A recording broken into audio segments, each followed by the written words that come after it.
Salut à tous, on se retrouve aujourd'hui sur la chaîne On The Road Mitsu pour changer le boîtier de direction sur le Nissan Patrol et un flector sur la colonne de direction. Ces organes ont été endommagés donc lors d'un franchissement où j'ai levé les roues, il y a eu une reprise d'adhérence et depuis dans la direction elle est floue. En symptômes, pour ce boîtier de direction malade, j'avais une direction qui devenait tremblante sur route lors de grandes courbes, c'est-à-dire qu'en allant droit à 80 km/h, le volant était bien stable, mais dès que j'attaque une courbe, le volant commence à guidonner. Et c'est pas du tout agréable et c'est pas serein sur des petites routes, petites départementales. Pour les causes, c'était soit les roulements de pivot ou soit donc le boîtier de direction. Mon boîtier de direction a toujours eu un petit peu de jeu et depuis il a une deuxième fuite un peu plus importante qu'on voit donc au niveau du châssis. Ça fait un corps gras, le liquide de direction qui coule, ce qui fait que ça m'a bien orienté sur le boîtier de direction. Tous ces symptômes réunis donc m'orientent vers le boîtier de direction, vu que les roulements de pivot donc je les ai démontés et regraissés, enfin nettoyés et regraissés. Les cages étaient un petit peu marquées, mais pas de défaut visuel à noter. Alors que sur le boîtier de direction justement il y a donc deux fuites et du jeu. Donc je vais commencer par le boîtier de direction. Pour les pièces à remplacer, donc j'ai trouvé ce boîtier de direction en occasion sur le Bon Coin, sachant qu'il est encore disponible donc en échange standard, par exemple sur Euro 4 Part ou d'autres fournisseurs. J'ai préféré quand même en prendre un d'occasion afin de garder l'ancien et de pouvoir le démonter et voir ce qui n'allait pas dedans. Le flector de direction, c'est cette pièce qui est là donc comme un organe on va dire de sécurité afin de ne pas se prendre le volant dans la tête en cas de collision frontale. Donc c'est pour éviter que la colonne de direction remonte jusqu'au conducteur. Sur celui-ci, sur le boîtier de direction, j'ai déjà donc le bras Pitman qui est monté. Je constate un léger jeu sur le bras Pitman. Donc je verrai après montage au niveau des roues si le problème persiste comme le problème que j'ai d'origine. Sinon il faudra interagir donc sur le réglage de la dureté du boîtier de direction. Pour le démontage sur le véhicule, nous allons avoir les deux canalisations de direction qui sont ici, de ce côté. 4 vis ici qui tiennent donc au châssis le boîtier de direction. La fixation de rotule. Sur le flector de direction, nous avons deux boulons ici afin de bien serrer donc sur cette partie-là. Afin de serrer sur la sortie de boîtier de direction et qui rattrape donc la colonne de direction un petit peu plus haut. En préparation pour le chantier, vous allez devoir mettre le pont avant sur chandelle afin que les roues soient flottantes en l'air. Ensuite, donc ça va être à ce niveau ici, le bras Pitman, donc la rotule à déconnecter, les 4 fixations au châssis ici. Donc cette partie-là, nous allons pouvoir la faire par le passage de roue. Et puis il va y avoir donc le flector de direction qui se trouve là, les deux arrivées de direction. Les deux arrivées de liquide de direction qui arrivent ici. Voilà pour la présentation. Sinon, vu que c'est des pièces d'origine, j'ai pu constater des craquelures. Donc au niveau du cylindre bloc, car en fait c'est un gros cylindre bloc qui fait la liaison, et donc il y a des craquelures sur ce cylindre bloc. C'est pour ça que je voulais changer depuis un petit moment ce flector de direction, mais pour le changer, il faut donc défaire le boîtier de direction. En tout cas, c'est mieux. Ici, il y a l'écrou qu'on va devoir défaire et séparer du reste de la colonne de direction. Desserrer le deuxième écrou. Tomber donc les deux durites, purger le système de direction. Et puis voilà, ça va se faire tranquillement. Pour le nombre de tours de volant, donc c'est pratique d'avoir un volant avec un poinçon au milieu du volant. Là, il est réglé donc en position centrale.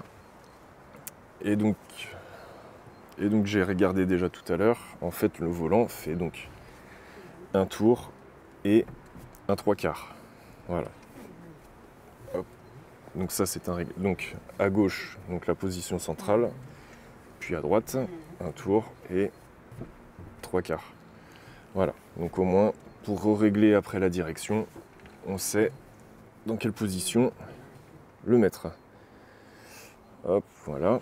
Donc vu que là j'ai déjà ma bielle pendante, donc ce bras Pitman ici, qui est déjà monté sur le nouveau boîtier, ça va être un peu plus simple, car si on a donc une pièce d'origine, car si on repart sur un boîtier de direction neuf, on n'aura pas le bras Pitman qui va être centré sur le boîtier. Et donc là, il faudra ajuster. Donc là, pareil, il faudra mettre le pont sur chandelle afin de déterminer donc le point 0 du boîtier, le point 0 des roues. Et à partir de là, donc mettre le bras Pitman et relier la barre de direction au bras Pitman. On met en place donc notre extracteur de rotule et on vient le serrer.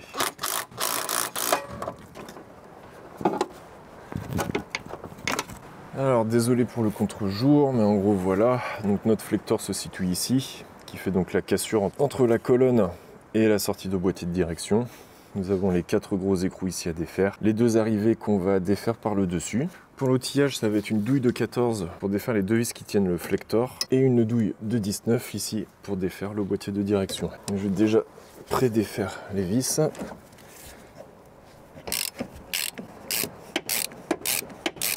Ok, Yette, pré-desserrer le boîtier.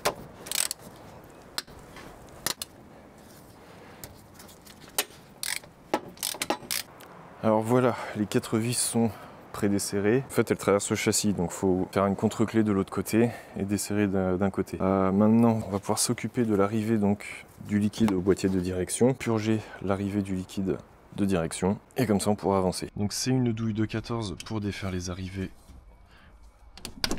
de liquide. Voilà. Donc bien sûr prévoir un bac en dessous pour la purge.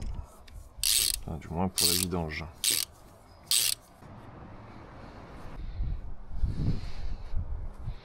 Je peux continuer de desserrer mes vis du flector.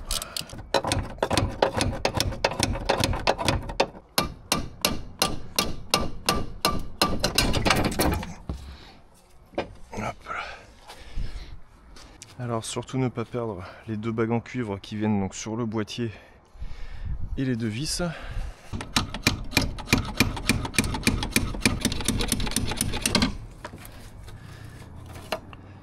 Voilà, donc ça c'est l'ancien flector, il est enfin sorti. Donc on voit bien que le caoutchouc se craquelait tout autour des fixations. Voilà.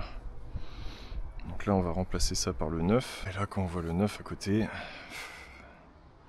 voilà, bon, celui-là doit avoir 30 ans s'il n'a jamais été changé. On repère le sens.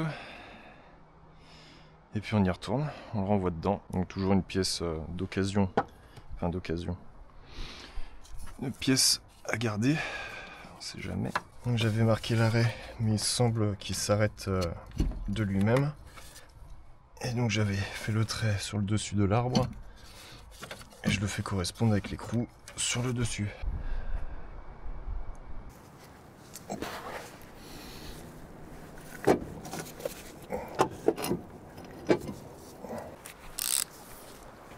Les vis sont en place avec les bagues en cuivre. Donc maintenant resserrage. Hop.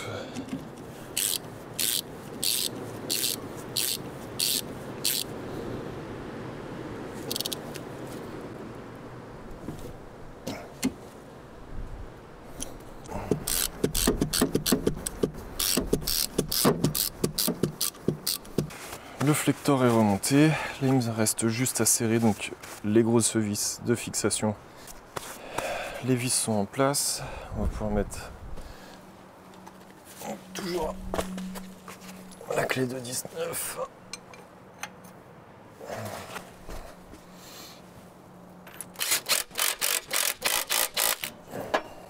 Hop. On va mettre un petit coup pour l'instant, le temps de faire les réglages et de voir si tout est ok.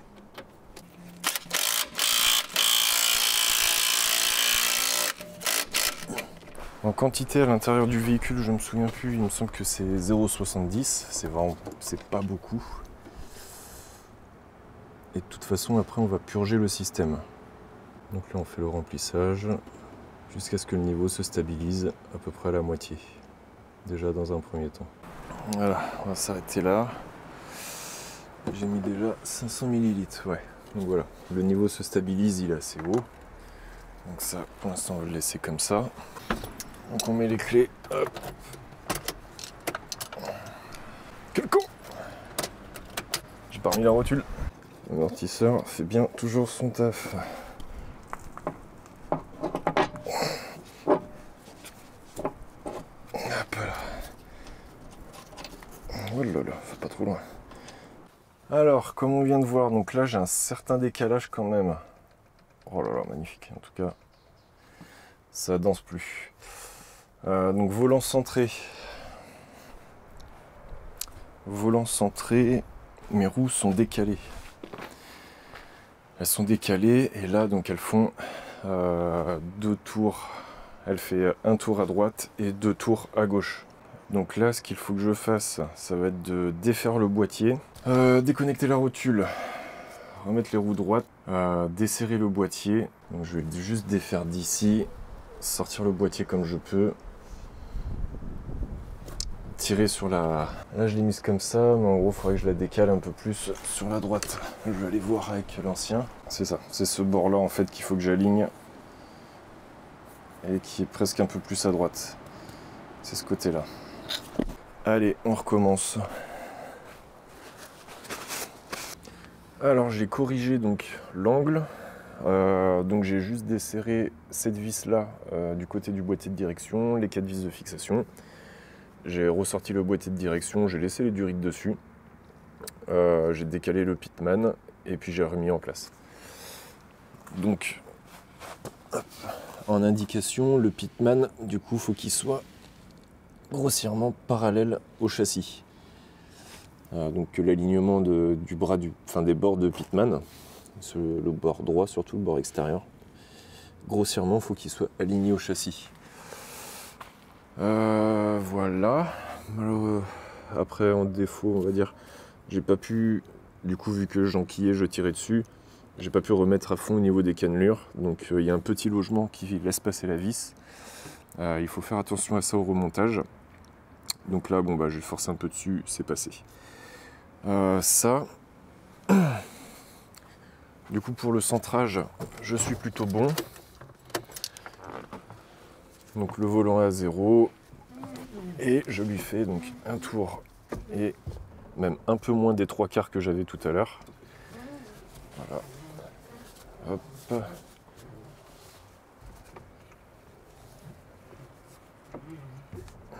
Voilà. Donc j'ai vraiment, je dois avoir une cannelure ou deux d'un côté de plus que l'autre. Ce qui ne sera pas vraiment dérangeant. Voilà. On remet les roues droites. Maintenant, je vais passer sur l'autre caméra et je vais vous montrer donc comment purger le boîtier de direction. Alors désolé pour la qualité du son, c'est possible que ça grésille. Donc avec le bruit du moteur, etc. Aussi j'avais une question, j'ai les démarrages qui sont un petit peu difficiles. Ça doit être mes bougies de préchauffage, j'ai acheté un multimètre. Si quelqu'un sait comment positionner le multimètre, et soit il faut enlever les barrettes, vous savez, qui relient toutes les barres, enfin toutes les... Donc je sais pas s'il faut que je positionne sur la bougie de préchauffage, mais en ayant enlevé toutes les barres qui relient les bougies entre elles, ou alors faire comme ça, juste enlever le capuchon, mettre le multimètre et essayer. Donc là, hop, démarrage.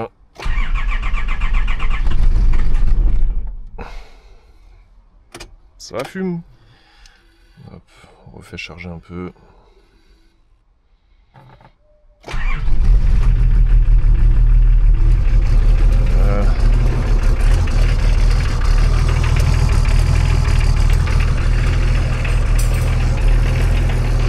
Pour la purge donc, oh là là, on l'envoie à fond à gauche à droite.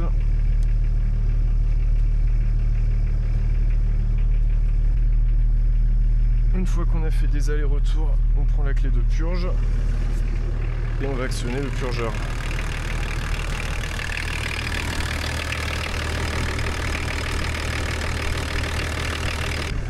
Un premier coup, hop, on refait.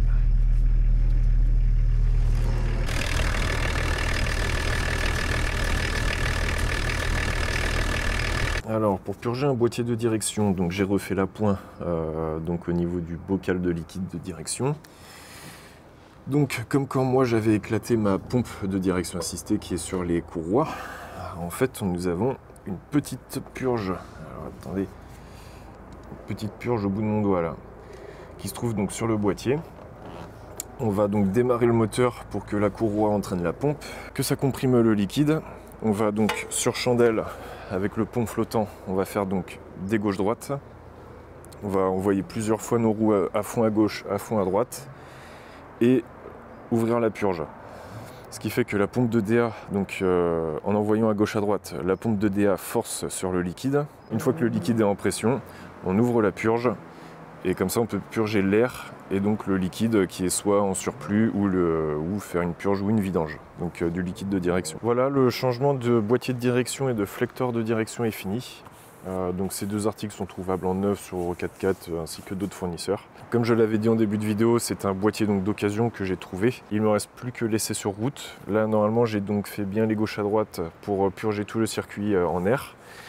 J'avais plus assez de liquide aussi dans ma bonbonne, j'ai dû aller en racheter. Et voilà, donc vérifier la pointe de liquide de direction et purger le système.